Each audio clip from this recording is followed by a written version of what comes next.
అందరికీ నమస్కారం.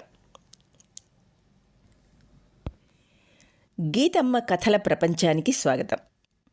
నేను గీతావాణి. ఇప్పుడు మనం మరో క్రొత్త రచనను ప్రారంభించుకోబోతున్నాం. అది బుచ్చిబాబు గారి 3వ కథా సంకలనం మేడమెట్లు అన్నది. బుచ్చిబాబు గారితో ఆల్రెడీ మనకు పరిచయం ఉంది కదా.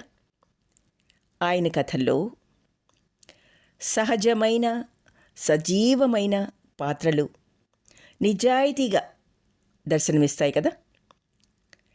అతి సాధారణ సంఘటనల నుండి బహు చక్కని కథా వస్తువుల్ని తీసుకుంటారు ఆయన. ఇప్పుడు ఈ చిన్న కథలోకి.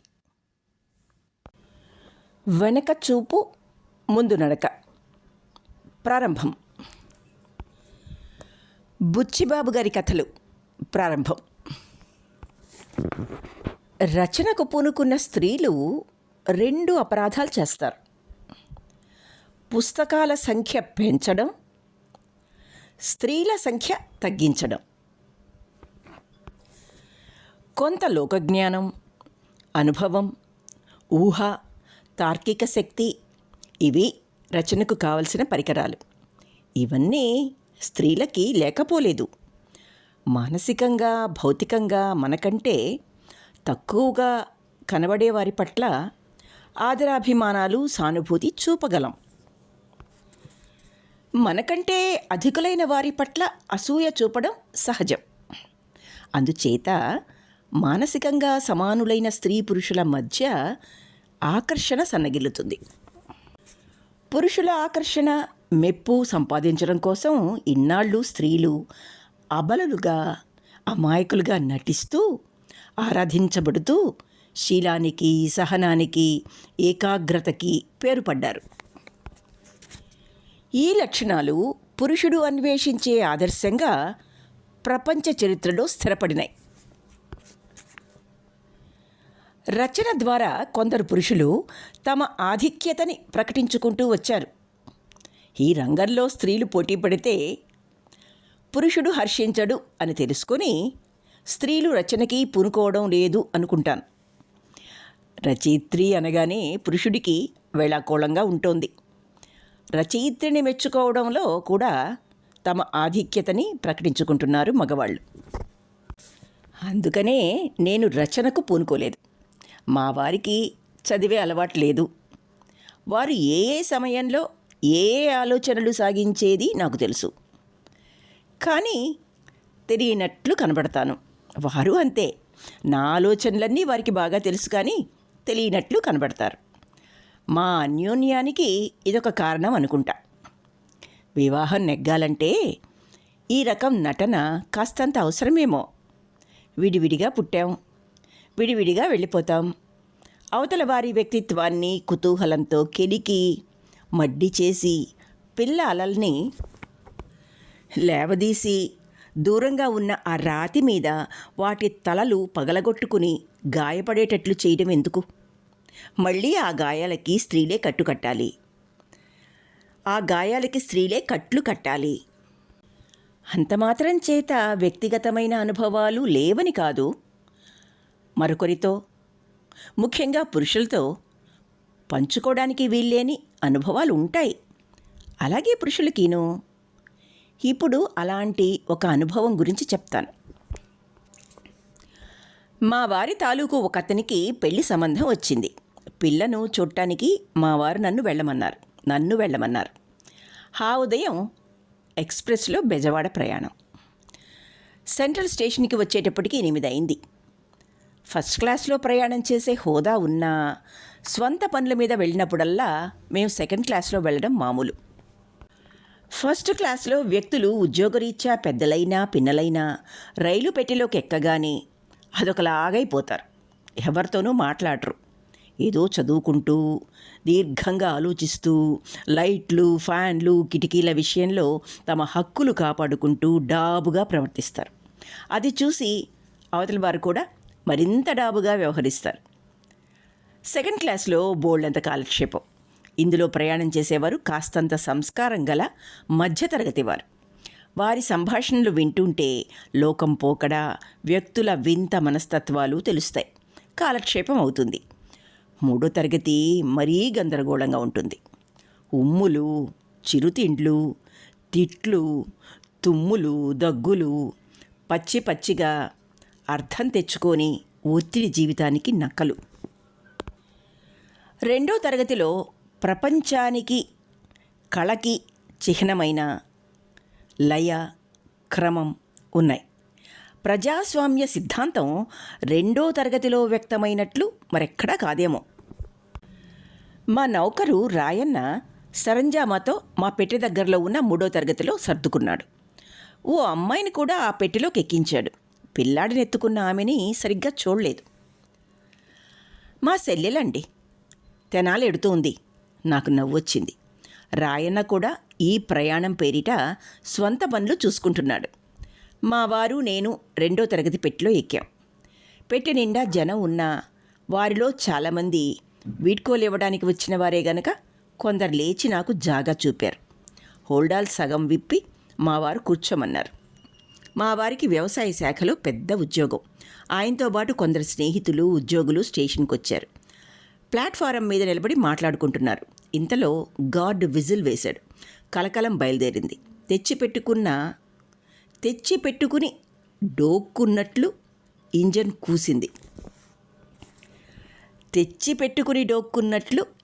కూసింది. ఎల్లుండి ఉదయం మెయిల్కి రాయన్నని పంపు, నాకక్కడ పని తగిలింది, ఇద్దరం కలిసే వద్దాం అన్నారు మావారు. రైలు కదిలింది.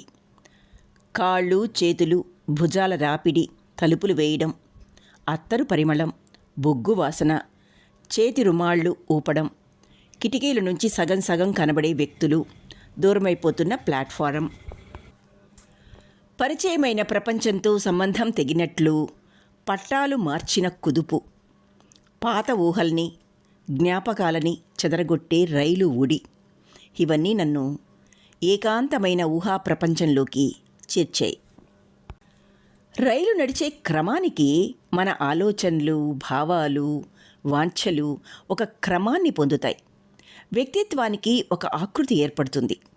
మనమెవ్వరమో మనసులో చీకటి గుహలు, వాటిల్లో మన శీలం వేసిన కాగడ, ఆద్యంతాలు అన్నీ అద్దంలో చూసుకున్నట్లు విస్ఫుటమవుతాయి. ఆ కదలికలో నిజస్వరూపం బయటపడుతుంది. దాన్ని మెచ్చుకోలేం, తిట్టలేం, ఆశ్చర్యంతో స్తంభించిపోతాం.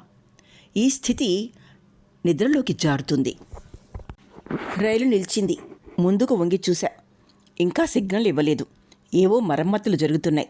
పనిచేస్తున్న కూలీల కండల మీది చెమటని సూర్యరశ్మి వెలిగిస్తోంది. వారి శరీరాలు రైలు పట్టాల ముక్కలు. ఆ మధ్య మా వారు ఎందులోనో ఒక వ్యాసం చదివారు. ప్రపంచంలో ఇనుమంతా తరిగిపోతోందిట. మరో లోహం కనుక్కుంటే తప్ప పారిశ్రామిక యుగానికి భవిష్యత్తు లేదట. ఆనాడు ఈ కూలీల శరీరాల మీదనే రైలు ప్రయాణం కాబోలు. అట్లాంటి శరీరాలు వారివి. వారి శ్రేయస్సు కోసమే ప్రభుత్వాల కృషి. కాయకష్టంతో నిమిత్తం లేక నాజూకుతో నీరసించిన మనలాంటి శరీరాలు అందరూ పెంచుకున్న నాడు రైళ్లు ఎలా వెళ్తాయో నేను ఊహించలేను. రైలు కదిలింది. పెట్టెలో జనం కేసి ఒక్కసారి చూశాను. 2 కాళ్ళు కిటికీ కానించి వంగి పడుకున్న పిల్లాడిని మినహాయించి 13 ఉన్నారు. 3 పైన పరున్నారు. 4 కూర్చుని నిద్రపోతున్నారు. ఎదురుగుండా ఓ బట్టతలాయన పత్రిక చదువుకుంటున్నాడు. కళ్ళజోడు నడివయస్కుడు సినిమా పత్రిక చదువుతున్నాడు. మరో 2 లాల్చీ వ్యక్తులు మెల్లగా మాట్లాడుకుంటున్నారు. కిటికీలోంచి మాటిమాటికి ఊస్తూ ఓ ముసలాయన చుట్ట కాలుస్తూ కూర్చున్నాడు. ఆయన పక్కన ఒక ఆమె నా కేసు చూస్తూ, నే చూసినప్పుడు చూపు తప్పించి వేస్తూ, చేతి గాజులు సవరించుకుంటూ, గాలికి రేగుతున్న ముంగురులను వెనక్కి తోస్తూ కాలక్షేపణ చేస్తూ ఉంది. జుట్టుకి నూనె దట్టంగా పట్టించింది. కానీ ముందు భాగం పాపిడ ఇరువెంపులా ఉన్న ముంగురులకు నూనె రాయలేదనుకుంటా. అవి బూడిద రంగు వెంట్రుకలు వంకర్లు తిరిగి పడుతూ లేస్తూ ఆ ముఖానికి కొంత ఆకర్షణను ఆపాదించాయనుకుంటాను. పల్చటి పెదవులు, వరుస తప్పిన ఒక పన్ను, చామన ఛాయ 25 లోపు, కళాశాల విద్యార్థినేమో నాకు తెలియదు. ఆ వ్యక్తుల వేషం, మాట, తెరువుని బట్టి ఎవరెవరు ఏ ఏ వృత్తుల్లో ఉండి ఉంటారో ఊహించుకొనడం తమాషాగా ఉంటుంది. రైలు నిలిచింది. ఊహ నిలిచిపోయింది. గూడూరు. జనం దిగడం, ఎక్కడం, బెడ్డింగులు, పెట్టెలు, సంచుల గెరవాట్లు, సామాన్లతో దిగుతున్న కూలీల వాసన. కాసేపు మళ్ళీ ఇరుగున్న ప్రపంచంలో కాలు పెట్టినట్లయింది. నాకేమన్నా కావాలేమో కనుక్కునేటందుకు వచ్చాడు రాయన్న. ఏమీ అక్కర్లేదన్నాను. నే కూర్చున్న వెంపుకు ప్లాట్ఫారం దూరం. దోవలో మగాళ్ళు నిలబడి ఉన్నారు. స్టేషన్లో ఉన్న వ్యక్తులు కనపడటం లేదు. రాయన్న ముఖాన్ని కూడా కిటికీలోంచి తలల మధ్య నుంచి కాస్తంత చూడగలిగా. పైనున్న ముగ్గురు దిగి వెళ్ళారు. బట్టతలాయన కళ్ళజోడు తీసి అది పెట్టె కోసం వెతకడం మొదలుపెట్టాడు. జేబులు చూశాడు. పెట్టెల కింద, పైన, సీటు కింద చూశాడు. పేపర్ కింద చూశాడు. ఎక్కడ లేదు. నాకు నవ్వొచ్చింది. మీరు లేవండి అన్నాను. ఆయన లేచాడు. అక్కడే ఉంది కండ్ల జోడు కేస్. ఆయన నవ్వుకుని జోడు అందులో పెట్టుకుని అటు ఇటు చూస్తున్నాడు. నేను అనుకున్నట్లుగానే ఆయన రిటైర్ అయిన కాలేజీ ప్రిన్సిపాలట. పేరు అవధాని గారు. అల్లుడి దగ్గరికి నాగపూర్ వెళ్తున్నారట. మా వారిని ఎరుగుదురట. ఆయన రిటైర్ అయి ఇల్లు కట్టుకుని తోట వేసుకున్నారట. ఆ తోట విషయంలో మా వారు మంచి సలహాలు ఇచ్చారట. మిమ్మల్ని గమనించలేదు. నేను తిరిగొచ్చిన తర్వాత మీరిద్దరూ మా ఇంటికి వచ్చి మా తోట చూడాలి. ఈ మారు మా అమ్మాయిని కూడా తీసుకొస్తాను అన్నారు ఆయన. కూతురు, అల్లుడు, వారి ఉద్యోగం, నాగపూర్లో ఆంధ్రులు అలా మాట్లాడుతూ ఉన్నారు. ఇంతలో రైలు కదిలింది. జనం కొత్త స్థలాలలో సర్దుకుంటున్నారు. 2-3 కొత్త వ్యక్తులున్నారు. వారిలో ఒక ఆయన మూలగా జరిగి కూర్చున్నాడు. కాకిలాగు, లోపల బెల్ట్తో బిగించిన చొక్కా, మెడ చుట్టూ స్కార్ఫు, పక్కన చిన్న లెదర్ బ్యాగు ఉన్నాయి. చేతికి రిస్ట్ వాచి ఉంది. కిటికీలో 2 చేతులు వాల్చి వాటి మీద గడ్డం ఆనించుకొని బయటికి చూస్తూ ఉన్నాడు. 30 లోపు వయసు, సన్నటి నడుం, తీర్చిన కనుబొమ్మలు, సన్నటి నుదురు, చిక్కిళ్ళు, మధ్య పాపిడి, ఉంగరాల జుట్టు, నున్నగా చేసుకున్న గడ్డం గుర్తు లేత ఆకుపచ్చగా మెరుస్తోంది. ఆ పెట్టెలో ఉన్నవారిలో కళైన మొహం నిదానంగా చూస్తే అదే కళైన మొహం. నిదానంగా చూస్తే ఆకర్షణీయంగా కనబడ్డాడు. పెండ్లయిందా? అవ్వకుండా ఉంటుందా? మీకు పిల్లలా? అదిరిపడ్డాను. అవధాని గారు మళ్ళీ ప్రశ్నించారు. లేరని చెప్పాను. చాలామంది ముఖాలు నా వైపు తిరిగాయి. నాకు సిగ్గేసింది. కిటికీలోంచి జారిపోతున్న పొలాలని, చెట్లని, గట్లని చూస్తూ కూర్చున్నాను. అవధాని గారు తన కూతురి విషయం చెప్పడం సాగించాడు. చాలా కాలం ఆమెకు పిల్లలు కలగలేదట. ఆపరేషన్ చేయించారట. అవధాని గారి సంభాషణలో ఒక విశేషం ఉంది. అదొక స్వాగతం లాంటిది. మనమేమీ ప్రశ్నలు వేయనక్కర్లేదు. వింటున్నట్లు ఆయనకేమీ నిదర్శనాలు అక్కర్లేదు. మన స్వంత ఆలోచనలు భంగం లేకుండా సాగించుకోవచ్చు. కదలికలో ఆలోచనలు, భావాలు వికాసం చెందుతాయి. ఎందుకో ఎన్నాళ్ళో అర్థం కానివి అర్థమవసాగుతాయి. కొన్ని సందేహాలు కూడా తేలిపోతాయి. నిన్ను సాయంత్రం సభకు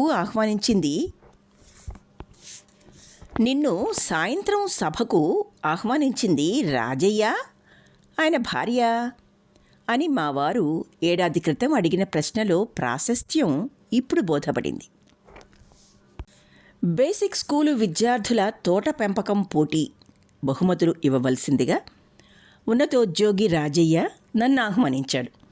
అదంతా అయిన వారం రోజులకి మా వారు ఈ ప్రశ్న అడిగారు. ఎవరు ఆహ్వానిస్తేనే? కారణం ఇప్పుడు తెలిసింది. పిలవటానికి రాజయ్య భార్య మా ఇంటికి వచ్చి ఉంటే మా వారిని చూడటానికి వచ్చిందని వారికి స్ఫురించి ఉండునేమో. నాకు తెలియని ప్రేమ కలాపాలు వారికేమీ లేవని అనుకుంటున్నాను. అయినా 40 పడిలో పడిన నడి వయస్కులు స్త్రీలచే ఆకర్షించబడే అనుభవం వదులుకోరనుకుంటా.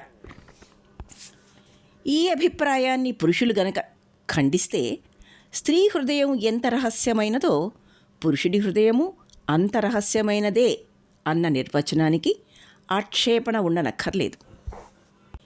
మీరే కాలేజీలో చదువుకున్నారు? అవధాని గారి ప్రశ్నకి ఆశ్చర్యపడ్డాను. నేను కాలేజీలో చదివిన విషయం ఆయనకెట్లా తెలుసు? నా ప్రక్కనున్న ఇంగ్లీష్ పత్రికను బట్టే ఫలానా అని చెప్పాను. పెట్టెలో వ్యక్తులందరూ నా వెంపు చూశారు. ఒక్క ఆ మూలనున్న వ్యక్తి తప్ప. అతని ప్రక్కన ఉన్న బ్యాగ్ మీద టీకే అని అక్షరాలున్నాయి. కే అంటే కుటుంబరావు అనుకుని ఆ పేరుతో వ్యవహరిస్తాను ప్రస్తుతానికి. జ్ఞాపకం వచ్చింది ఏదో మాటల్లో మీ విషయం వచ్చింది. చరిత్రలో మొదటి తరగతిలో పాస్ అయినారట మీ వారన్నారు. నేనేమీ అనలేదు. ఏమిటో ఈ రోజుల్లో స్త్రీలు పెద్ద చదువులు చదువుతున్నారన్న మాటే కానీ ఎందుకు ఉపయోగపడటం లేదు స్మాండి. అందుకనే మా అమ్మాయిని చదువు మాన్పించి పెండి చేసేశారు. పెద్ద చదువులు చదివి ఎదిగిన పిల్లలకి మనం పెండ్లిండ్లు చేయలేం. వారంతా వారే ఎవరినో ఎన్నుకోవాలి. చదువుకున్న స్త్రీలకి ఎందువల్లనో ఈ రోజుల్లో వివాహాలు కావటం లేదు. ప్రేమించి చేసుకున్నా పెళ్ళిళ్ళు నెగ్గుతున్నాయంటారా? నాకు సమాధానం చెప్పాలనుంది. కోపాన్ని నుండి బయలుదేరిన సమాధానం. అందుకని చెప్పలేదు. నెగ్గడం అంటే అన్నాడు లాల్చీ వ్యక్తి. విడాకులిచ్చుకోకపోవడం అని వారభిప్రాయం అన్నాడు చుట్టకాలుస్తున్న పెద్దాయన. ఏవండి అంతేనా అని నాకేసి చూశాడు. లోలోన కుళ్ళి కలిసుండడం బదులు విడిపోవడం మంచిది కాదంటారా అన్నాను. మరి పిల్లలేమవుతారు అన్నారు అవధాని గారు. ఎవరు పోషించగలిగితే వారితో ఉంటారు. పోషించే శక్తి ఇద్దరికీ లేకపోతే ప్రభుత్వం భరించాలి. పూర్వకాలం పెండిండ్ల కంటే ఈ చదువుకొని ప్రేమించుకున్న పెండింట్లే మంచివంటారు అన్నాడు ముసలాయన. ఆ ప్రశ్నల్లో వెటకారం ఉందని నాకు తెలుసు. నా సమాధానం కూడా అలానే ఉంటుంది, ఎంత స్థిమితంగా చెప్పినా. చదువుకున్న వాళ్లే కానీ చదువురాని వాళ్ళు ప్రేమించుకోలేరని నేను అనను. ఓ విధంగా వారిలోనే ఉద్రేకాలు తీవ్రంగా ఉంటాయనుకుంటాను. చదువు, నాగరికత ఉద్రేకాన్ని చంపుతాయి. ఎటొచ్చి ఏదో విధంగా జీవించడం ఒకటి, మనం కోరినట్టుగా అందంగా ఆనందంగా కొన్ని ఆదర్శాలను సాధించామన్న జిజ్ఞాసతో జీవించడం మరొకటి. ప్రేమ వివాహంలో నైతిక చింతనకి తావుంది. దాంపత్యం కొనసాగకపోతే ఇతరులని నిందించేటందుకు వీల్లేదు. ఎవరి కార్యాలకు వాళ్ళు బాధ్యులవుతారు. ఈ బాధ్యత అన్యోన్యాన్ని పెంచుతుంది కానీ కూలదొయ్యదు. నేనిలా మాట్లాడుతుంటే నా కంఠం నాకే వింతగా ధ్వనిస్తోంది. నా ధైర్యానికి ఆశ్చర్యపడ్డాను. భావాలు పదాలు నాకు కొత్తవి కావు. ఎన్నో మార్లు స్నేహితులతో జరిపిన చర్చలలో వాడకం వల్ల అలవాటైనవే. అందరి చూపులు నా మీద పడినవి. చుట్టూ చీకటి, మధ్య వెలుగు. ఆ వెలుగులో వేదికపైన నేను. తరతరాలుగా మూగజీవులైన ఎందరో స్త్రీల వ్యక్తిత్వాలు నాలో క్షణం ఆకృతి పొంది వాదానికి పురికొల్పాయి. మా వారు ఉండి ఉంటే ఇలా అనగలనా? అంటే ఇతరులుండగా మావారు కూడా ఉన్నప్పుడన్నమాట. వయస్సులో చాలా చిన్నవారైనా అనుభవం చాలా గడించారు అన్నారు అవధాని గారు. అది నన్ను సంతృప్తిపరచడం కోసం అన్నమాట. ఇతరులు మనం చిన్నవాళ్లలాగా కనబడుతున్నాము అన్నప్పుడు మనం పెద్దవాళ్లమైపోతున్నామని తెలుసుకోవచ్చుననుకుంటా. దీనికి అనుభవం దేనికండి, మీ బోటి పెద్దలు అంటున్న మాటలే అనేశాను. ఇంతలో రైలు ఆగింది. జనం భోజనాలకు కాబోలు దిగుతున్నారు. కొత్తగా ఒక లావాటామె ఎక్కింది. రాయన్న క్యారియర్లో భోజనం తీసుకొచ్చాడు. తిని అంతా శుభ్రం చేసుకుని పక్కపరిచి ఓరిగిలి పడుకున్నాను. నాకో విషయం కుతూహలాన్ని రెచ్చగొట్టింది. మా సంభాషణ బిగ్గరగా సాగుతోంది. అందరూ నాకేసి చూశారు. ఒక్క ఆ మూలనున్న వ్యక్తి, ఆ కుటుంబరావు తప్ప. భోజనం చేసి తాంబూలం వేసుకుని పెదవులు ఎర్రబరుచుకుంటూ కుటుంబరావు పెట్టిలోకెక్కి మూలనున్న తన స్థానంలో కూర్చుని మళ్ళా బయటికి శూన్యంలోకి చూస్తున్నాడు. లోపలి జనంలో ఒక్కరికేసి చూడలేదు. నేనంటే పల్చగా ఏదో మూలగా ఒదిగి పడుకున్నాను. ప్రక్కన లావాట ఆమెను చూడొచ్చుగా. అంధుడా? ఒక్కడు వెళ్ళి భోజనం చేసొచ్చాడే, అటు ఇటు పడకుండా కళ్ళు రెప్పలు మూసుకుంటూ తెరుచుకుంటూ చైనా బొమ్మలా. అంగవైకల్యం కనబడదు. ఈ యవ్వనంలో అనుభవం కోసం తహతహలాడటం సహజమంటారు పెద్దలు. అతను యువకుడు. కొత్త వ్యక్తుల్ని కలుసుకోవాలని, వారితో మాట్లాడాలని ఉండాలి. పరిసరాలని అవగాహన చేసుకోవాలని, కొత్త విషయాలని గ్రహించాలని ఉండాలి.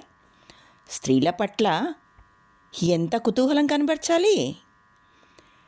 నేనంతసేపు మాట్లాడానే, ఎవరి వ్యక్తి అన్న కుతూహలం చూపడే. నేను చాలా చక్కని దాన్ని గనుక నన్నంతా చూసి మెచ్చుకోవాలి అనటం లేదు. యవ్వనం యవ్వనాన్ని పిలుస్తుందంటారు. అవధాని గారు నేను చిన్నదాన్నని అభినందించారు. ముఖ్యంగా స్త్రీ ఉనికిని గుర్తించకపోవడం స్త్రీ జాతి పట్ల అపచారం. చరిత్రలో రాకొమరితలు, వారి పరిచారికలు ఇంతేనా? మీ కాలంలో శృంగారమే లేదా? స్త్రీ పురుష ఆకర్షణ లేదా? ఆ తేడాలే లేవా? ఇంతేనా అని చేసిన విషాద గానం నా చెవుల్లో వినబడుతోంది. కనురెప్పలు సన్నగా విప్పి అతని వైపు కోపంగా చూశాను. ఎల్లోరాలో శిథిల శిల్పాలకేసి నెత్తి కొట్టుకోవటం లాగుంది. ఆ శిల్పాలలో పురుష విగ్రహాలు ఎంత నిండైనవి, ఎంత అందమైనవి. ఈనాడు ఆ శిల్పులు లేరు, అట్లాంటి వస్తువు లేదు. సుందరమైన స్త్రీల ప్రేమాదరణలు లేకపోతే ఆ అనామకులైన శిల్పులు అంతటి అందమైన విగ్రహాలను చెక్కి ఉందిరా. అతనిలో జీవితం పట్ల తృష్ణ సున్నా. శరీరంలో కొన్ని ద్రావకాలు లోపించుంటాయి. అలాంటి వారికి వాంఛలుండవు. అది ఆధ్యాత్మిక చిహ్నం అంటే నమ్మను. మహారుషులు సాధించిన ఆధ్యాత్మికానుభూతి వెనుక నైతిక బలం, దీక్ష, నిబ్బరం ఉంటాయి. శక్తులున్నవారికే నిగ్రహం సాధ్యం. ఇతని యోగేమిటి? నా తలకాయ. సాధారణ వ్యక్తి, జ్ఞానహీనుడు, అల్పుడు. లాటరీలో వచ్చిన గడియారం ప్రదర్శిస్తున్నాడు. దానికేసి చూసే అవసరం లేదతనికి. కుర్రాడు ఏదో తింటూ బంతి ఆడించుకుంటూ వచ్చి కూర్చున్నాడు. రబ్బర్ బంతి, దానికో రబ్బర్ తాడు. వేళ్లల్లో తాటిని బిగించి బంతిని దూరంగా విడిచి దగ్గరకు లాక్కుంటున్నాడు. తాడు తెగి బంతి అవతల వైపు ఆ కుటుంబరావు కాళ్ల కింద పడింది. కుర్రాడు వెతుకుతున్నాడు. అదిగో అక్కడ ఆ మూల కూర్చున్న ఆయన కాళ్ల కింద అని కుర్రాడికి అటుకేసి చూపించాను. కుర్రాడు అటు వెళ్ళి వంగాడు. ఆ వ్యక్తి కాళ్ళు పైకి తీసుకున్నాడు, ఎవ్వరికేసి చూడకుండా. కుర్రాడు బంతి తీసుకొచ్చాడు. నాకు ఒళ్ళు మండింది. నా మాట విన్నాడు. ఇటు కేసి చూడొచ్చుగా. గర్వమా? ఈ అల్పుడితో నాకేమిటని కళ్ళు మూసుకొని పడుకున్నాను. రైలు కదిలింది. రాయన్న మొహం కిటికీలోంచి కనబడి వెనక్కి కదిలింది. మధ్యాహ్నపు టెండ నా నుదుటి మీదికి జారింది.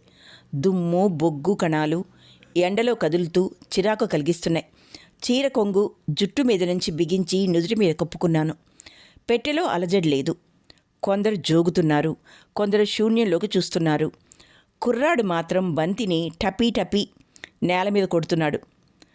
కుటుంబరావు సిగరెట్ కాలుస్తున్నాడు, అవతలికి చూస్తూ. చౌక రకం సిగరెట్టు. కళ్ళు మూసుకున్నాను.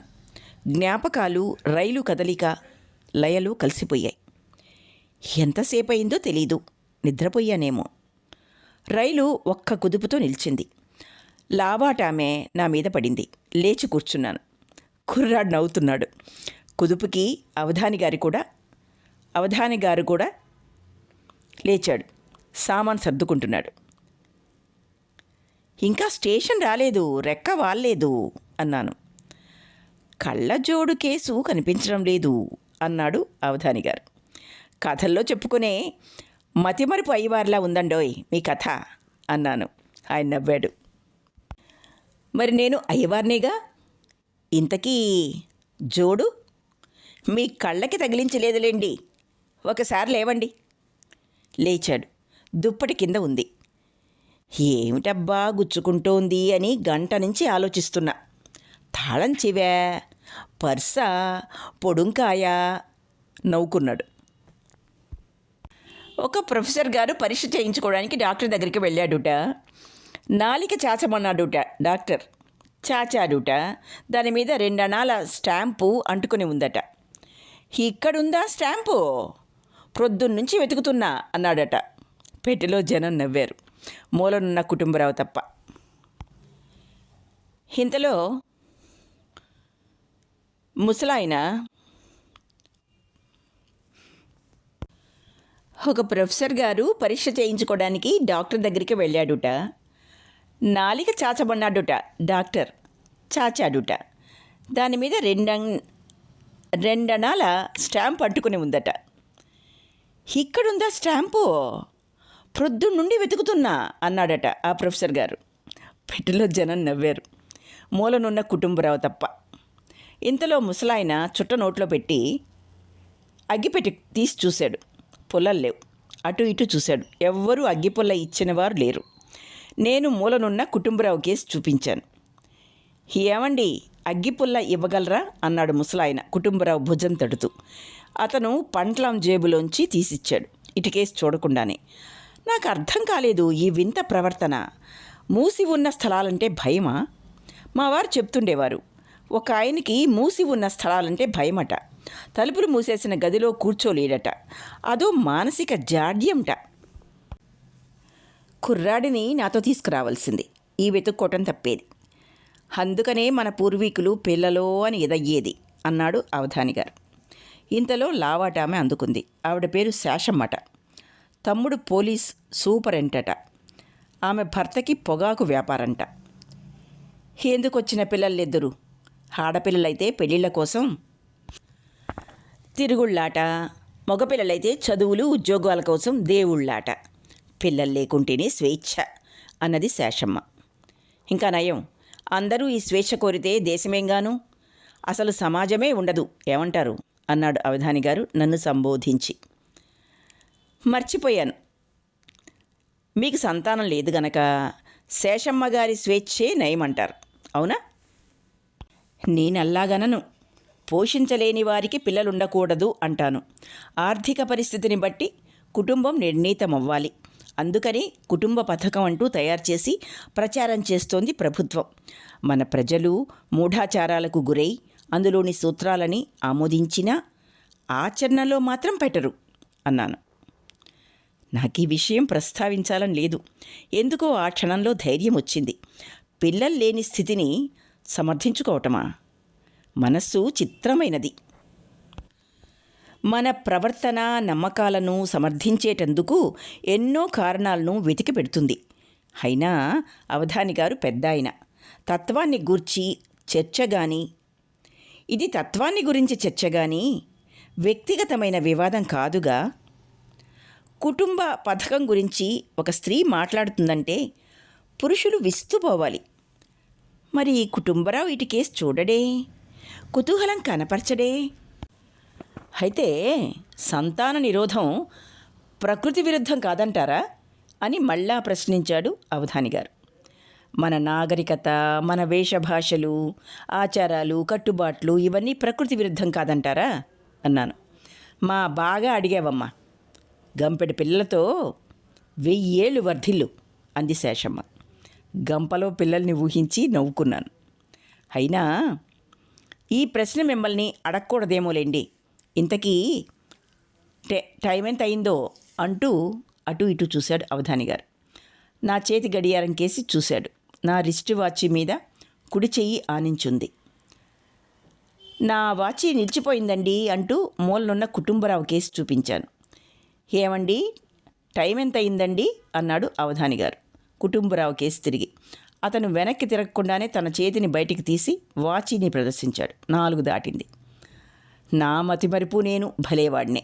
నా కోటు జేబులో పాకెట్ వాచి ఉండనే ఉంది సుమండి అంటూ అవధాని గారు జేబులో గడియారం తీసి కీ ఇస్తున్నాడు.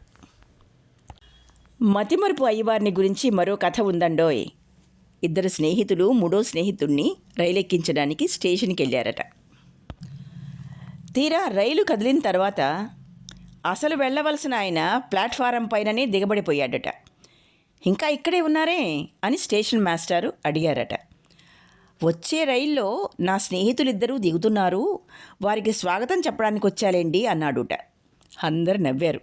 శేషమ్మ కూడా భుజాలు ఎగరవేసుకుంటూ నవ్వింది. రైలు నిలిచింది తెనాలి స్టేషన్.